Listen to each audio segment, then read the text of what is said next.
महाराष्ट्रात विधानसभा निवडणुकीच्या निमित्ताने एक मोठा अपात्र, बेकायदेशीर, बांगलादेशी, रोहिंग्या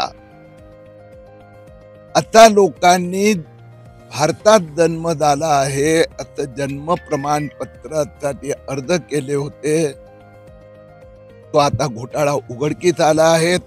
अत्तलपूरमध्ये पण आश्चर्याची बाब आहे की 2600 अर्ज आले. त्यातनं काही अर्ज बेकायदेशीररित्या अधिकार तहसीलदारला असताना नायब तहसीलदारने त्या अर्जांना मंजुरी दिली आहे. आता जवळजवळ 250-300 अर्ज आहेत, ते सगळे रद्द होणार. त्याचबरोबर त्या अर्जासोबत पुरावे नाही आहे की ते 50, 60, 70 वर्ष जुने, मग इतके वर्ष जन्म प्रमाणपत्र नाही तर करत काय होतात, कोणतेही पुरावे नाही. ते पुरावे त्या आत्ताचे आहेत, याची पण फेर तपासणी होणार. त्यात सगळ्या FIR झाली आहे, गुन्हा दाखल झाले आहेत. कोणी सांगितलं? कोणी सांगितलं?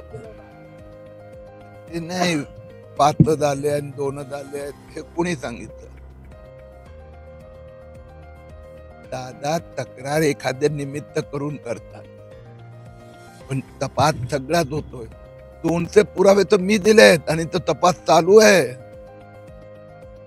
अमरावतीत तर सगळे 4800 रद्द होणार आहेत अमरावती शहरातले, आणि अंजनगाव मध्ये पण व्यवस्थित घोटाळा झालेले आहेत, त्याचे पुरावे आता तपास चालू आहे.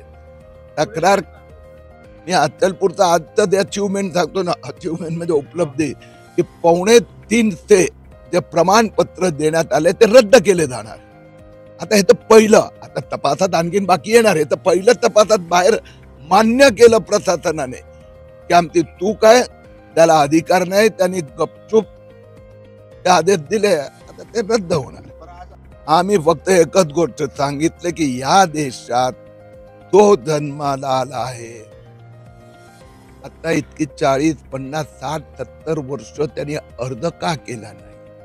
ते आले अर्ज 97% मुस्लिम समाजाचे, बांगलादेशी बॅकग्राऊंड असलेले. मुस्लिम तर महाराष्ट्रात 1.5 कोटी राहतात, तर 2 लाख अर्ज आलेत. म्हणजे यात हिंदू मुस्लिमचा विषय नाही आहे, हे घुसखोर लोक आहेत आणि या सगळ्यांना हाकलूनच राहणार.